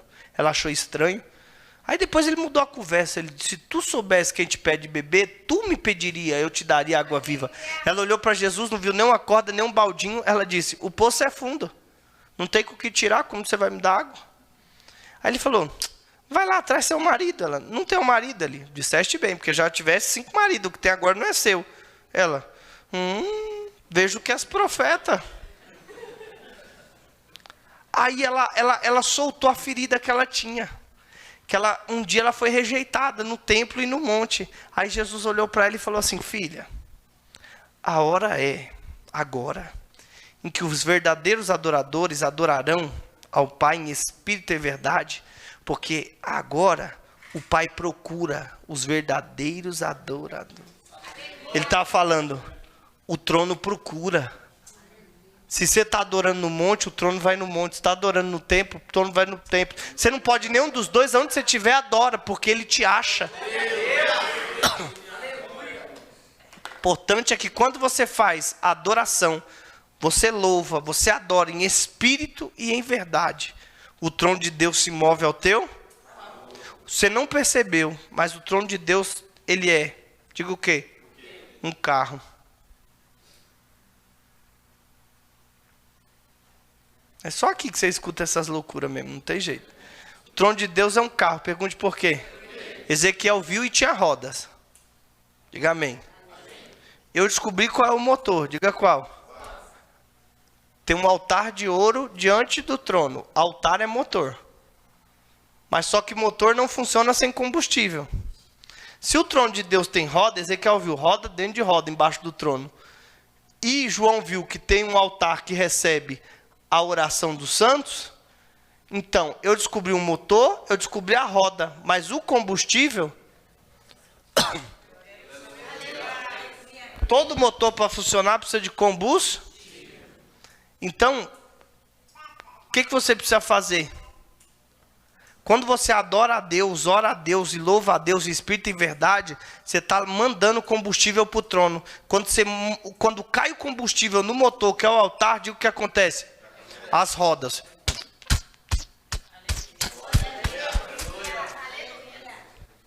Aí diga o que acontece. O trono se move igual um carro e desce para a terra. Foi o que aconteceu em Atos 2, irmãos. É só ler Ezequiel capítulo 1. Ele viu a roda do trono e o Espírito Santo estava no meio das... Aí o Espírito Santo agora precisava sair do meio das rodas do trono para entrar onde? Em Atos 2 na igreja, sim ou não? De novo. Em Ezequiel capítulo 1, Ezequiel teve a visão do trono que tinha rodas dentro de rodas cheias de olhos e o Espírito habitava nas... Agora esse Espírito precisa descer em Atos 2 e habitar dentro da igreja, dentro. Então como que o Espírito vai descer e habitar dentro da igreja? Diga, simples. Quando Ezequiel viu o trono, ele viu fogo, ele viu luz, ele viu vento tempestuoso e impetuoso, Ezequiel 1. Quando o trono chega em Atos 2, que eles ficaram adorando 7 dias que faltava para o Pentecoste, o trono passou, o Espírito Santo saiu das rodas e entrou dentro da igreja. Aí foi visto a mesma característica de Ezequiel 1. Vento tempestuoso, impetuoso, cor de ambá e o fogo, mas foram vistas línguas repartidas como de fogo em cima deles e todos foram cheios do Espírito Santo. Resumindo, diga o quê? As características do trono de Ezequiel 1 está em Atos 2. Então o trono desceu. Quando o trono desceu, que eles adoraram, o Espírito saiu das rodas do trono e entrou dentro da igreja. E hoje a igreja está cheia do Espírito Santo. E hoje a igreja adora a Deus para movimentar o culto e o trono de Deus ao seu favor. Então Deus procura os verdadeiros adorar, que adora Ele em espírito e em. Quando você adora, o céu desce. Qual céu? O terceiro céu, ele é móvel. O terceiro pode estar abaixo do primeiro, pode chegar no segundo, ele vai iluminar. Ah, não acredito que vocês não estão pegando. Diga aí, o que é isso aí? É sua casa. Eu não sei se você quer morar lá. Não sei. Olha para quem está ao seu lado e pergunta aí, você quer ir para o céu? Vamos terminar a leitura para a gente finalizar a aula. Nova Jerusalém. Apocalipse capítulo 22. E outra coisa, a folha dessa, ela não é só calendário, as folhas dela dá saúde para as nações. 3. E ali nunca mais haverá maldição contra alguém. E nela estará o trono de Deus e do Cordeiro, e os seus servos o servirão. E verão o seu rosto, e na sua testa estará o seu nome. E ali não haverá mais noite, não necessitarão de lâmpada nem de luz do sol, porque o Senhor Deus os alumia, e reinarão para todo sempre. Eu só posso terminar a aula de hoje repetindo uma coisa que João escreveu. Diga o quê? Nosso desejo da igreja que está cheia do Espírito Santo deve ser só um. Diga qual? João deixa bem claro: o Espírito e a igreja. O Espírito e a igreja. O Espírito e a igreja. O Espírito e a igreja. O Espírito e a igreja. Dizem. Quando eu estou cheio do Espírito Santo, a cidade de Nova Jerusalém está lá, para você entender. Quando eu estou cheio do Espírito Santo, eu estou cheio do Espírito Santo. A cidade é a glória de Deus. Deus está em mim, que o Espírito Santo é Deus. É um imã. Isso está cheio do Espírito Santo, está cheio da palavra, está cheio de Deus, está cheio da glória por enquanto, por dentro, não por fora. Me atrai para minha morada, para Nova Jerusalém. Eu não posso perder. Eu tenho que lutar para chegar lá. Guardo o que tem para que ninguém tome a tua coroa. Ninguém vai me desviar do caminho. Ninguém pode estar com os pés desconjuntados, joelhos atrofiados. Mas eu não vou desistir. Eu vou até o fim. Eu vou chegar na Nova Jerusalém que desce. Só para você ver que tem um monte mesmo. Vai, que depois vai falar que eu estou falando heresia. Hebreus, quer ver? Ó? Só deixa eu ler. Não, então vocês saem aí, eu fui lá no meio, você vê aquele teólogo idiota que sabe de nada. Hebreus 12, 22. Mas chegaste ao monte Sião, e à cidade do Deus vivo, a Jerusalém celestial, e aos muitos milhares de anjos, a universal assembleia, a igreja dos primogênitos que estão inscritos no céu, a Deus o juiz de todos, e aos espíritos do justo aperfeiçoado, e a Jesus, o mediador de uma nova aliança, e o sangue da aspersão, que fala melhor do que o sangue de Abel. Amém? Amém. Então, o que eu quis trazer hoje para vocês? Diga o quê? Como é a cidade, a Nova Jerusalém, de acordo com a Bíblia. Irmãos, mas mesmo imaginando e pensando, é inimaginável chegar à grandeza de como é a Nova Jerusalém. Irmão, por mais que você imagine um rio vivo, uma árvore da vida, uma rua de ouro transparente, 12 portas de pedra, não dá para imaginar isso. Não, imaginar um querubim, imagina. Ezequiel viu um querubim, pés de bezerro, rosto de leão, rosto de boi, rosto de águia e rosto de homem. A gente imagina, mas a mente humana é tão fraca. Imagina como vai ser lá. E quando o cantor diz, é verdade. A ditosa cidade deve ser linda. É isso aí. Mas só que eu tenho que desejar e morar. Eu ia falar para vocês e vou terminar a aula de hoje falando isso. Digo o quê? O mais importante do Apocalipse é a Nova Jerusalém. Quando eu conheço a Nova Jerusalém, o trono de Deus, eu não tenho medo do livro do Apocalipse. Você já deve ter escutado muita gente dizer assim: eu tenho medo do Apocalipse. Meu Deus, é a besta que sobe do mar. É a besta que sobe da terra. É a besta que não sei do que. É o sei que está saindo do abismo. É com o rabo do escorpião.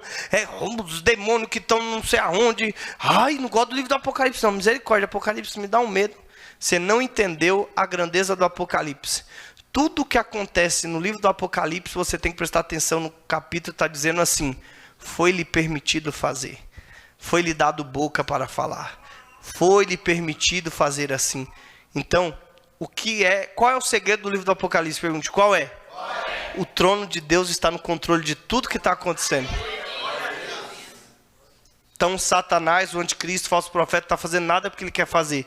Tudo foi-lhe permitido fazer. Foi deixado fazer. Então, se você quiser escrever, não sei se você escreve na Bíblia, Apocalipse, não tem lá escrito Apocalipse, Revelação, escrever ali na primeira folha assim, ó, o controle do trono. Deus nunca perdeu o controle de nada, nem vai perder depois. Deus está controlando todas as coisas. Por isso a importância de conhecer o trono de Deus, e é o lugar onde nós vamos morar, a igreja, a esposa do Cordeiro. Amém? Glória a Deus. Finalizamos nossa pequena aula de hoje. Próxima aula, diga o quê? Vamos romper o primeiro selo. Precisava falar da Nova Jerusalém antes. Nós vamos entrar na grande tribulação. Começar a falar da grande tribulação. Os primeiros 3 anos e meio de uma falsa paz. E os selos que se abrem depois, os cavalos que vêm atrás desse cavalo branco. Cavalo da morte, cavalo da balança, o cavalo que vem com a balança da fome. Nós vamos começar a falar sobre isso. Sobre os selos. Depois nós vamos soprar as trombetas. E depois nós vamos derramar as taças. Finalizamos a grande tribulação e colocamos muita coisa em ordem cronológica. No livro do Apocalipse. Temos uma aula só da batalha do Armagedon. Umas 2 aulas do templo do milênio. Uma aula do juízo final. Aí tá bom, eu mudo, eu saio de escatologia, que eu não vou falar do estado eterno não para vocês. Amém? E já é mais do que muita gente sabe. Se coloque de pé. Com vocês, Daniel do Ferrolho. Agora, Daniel, você já sabe como que você tem que adorar, Daniel. Para subir o ancião, refinar. Hã? Olha. Vamos orar? Pastor Gilvani, venha cá, pastor. Pastor Gilvani vai orar pelo término da aula. Próxima aula, irmão, grande tribulação, viu? Leiam em casa Isaías 6, Apocalipse 4, Apocalipse 5, Apocalipse 8, Apocalipse 21, Apocalipse 22, Ezequiel 1, Ezequiel 10. Faz essas leituras, irmão, que você vai ver tanta coisa se encaixando. Aproveita. Pode orar aí pelo término. Paz, irmãos. Amém. Vamos agradecer ao Senhor. Pai amado, querido, em nome do Senhor Jesus, Deus, eu quero te dar graças, Pai, te agradecer. Sou muito grato, Pai, por essas aulas, Pai, por tudo que nós temos aprendido aqui, Senhor Deus, que tem mudado nossas vidas, Pai, nosso modo de enxergar, nosso modo de te adorar, Senhor Deus. Quanta coisa, Pai, nós tem mudado em nós, Pai, a maneira de viver, Senhor, e é isso que é a Tua palavra, essa mudança de vida, esse entendimento, Senhor, que possamos, Pai, cada dia mais, Senhor, crescer, Pai, nessa graça, nesse conhecimento, e assim possamos também, Pai, servir de instrumento para mudar, Senhor, aquilo que está errado, aquilo que está desajustado, Senhor Deus, no meio do Teu povo, nesse mundo terrível, no nome do Senhor Jesus. Peço ao Senhor que venha nos levar debaixo da Tua potente mão. Dê a todos uma noite abençoada, no nome do Senhor Jesus. Obrigado, Senhor. Amém, meu Deus. Amém? Pastor Rodrigo. Bênção. Depois os irmãos estão liberados. Não falte as próximas aulas. Muito importante. Deixa eu já dar um aviso para depois não falar que eu não avisei. O livro do Apocalipse, ele está totalmente fora de ordem cronológica. A partir da próxima aula, a gente vai começar a colocar ele em ordem cronológica. Como? Vou falar em ordem. Nós vamos estudar os 7 selos, as 7 trombetas e as 7 taças. Quando a gente for colocar isso em ordem, eu vou pegar os textos que estão fora de ordem e vou colocar dentro de cada selo, dentro de cada trombeta, dentro de cada taça. Então o Apocalipse vai ficar em ordem cronológica para vocês. Mas você não pode faltar. Porque se você faltar uma aula, você pegar 3 selos e vir pegar o 7º selo, vai ficar um negócio estranho, irmão. Então se esforce para vocês não faltarem, tá? Dia 20, dia 17 era para ser nossa última aula aqui, certo? 17 de dezembro, uma sexta-feira, era para ser nossa última aula. Dia 17 não vai ter aula. Na sexta-feira. A aula de vocês vão se esforçar para vir no dia 20, que vai ser a última aula de segunda. Eu vou fazer um aulão com todos os alunos. Nós vamos ter que pôr cadeira, porque de segunda já tem 70 alunos. Aí vocês vierem, já não vai caber, mas nós vamos pôr cadeira. Nós vamos cheio de cadeira aqui, eu quero todo mundo aqui. Dia 20 é a nossa última aula. Eu quero todo mundo aqui, aluno de sexta, aluno de segunda. E nós vamos fazer... o Rodrigo vai estar dirigindo, nós vamos fazer um culto de ação de graça. Rodrigo vai estar dirigindo esse culto, o pastor Edivaldo vai estar ministrando e o apóstolo Edivaldo vai estar ministrando a ceia. Nós vamos estar ceando aqui todos os alunos da Gion. Independente de ministério, são muitos ministérios, muitos pastores que estudam aqui, principalmente segunda, mas nós vamos estar nesse dia como sem placa, irmão. Nós vamos ceiar aqui dentro dessa escola, que não é uma igreja, nós vamos ceiar, tá? Nós vamos ceiar como igreja, nós somos a igreja. Nossa última aula do ano vai ter mensagem, vai ter ceia e nós vamos voltar na segunda semana de janeiro, tá? Só a primeira semana vocês ficam em casa. É a última semana de dezembro e a primeira de janeiro, depois vocês voltem para cá. Amém? Amém. E é aniversário meu e do meu pai. Meu pai faz aniversário dia 18, eu faço dia 19, dia 20 já vamos estar aqui, o bolo e o refrigerante por minha conta. Aê! Põe Pix. Vai do Senhor, irmãos, amém? Quem ama Nova Jerusalém, levanta a mão. Quem aqui é líder agora, levanta a mão. Bem. Por que você não levantou a sua mão? Você é líder da sua casa, todos aqui são líderes das vossas casas, todos. Então vocês levem a alegria da Nova Jerusalém, a salvação e o destino para onde você estiver. Você é líder. Estenda a tua mão. Que o amor de Deus, que é único e sem igual, que a graça do nosso Senhor e Salvador Jesus Cristo, conquistada na cruz do Calvário, bem como a comunhão no partir do pão, estejam com todos. E todos digam, amém. Deus abençoe. Agora eu entendi, Rodrigo, por que essa criança é assim, não tem líder dentro de casa. Ai. Expulsa o demônio dela.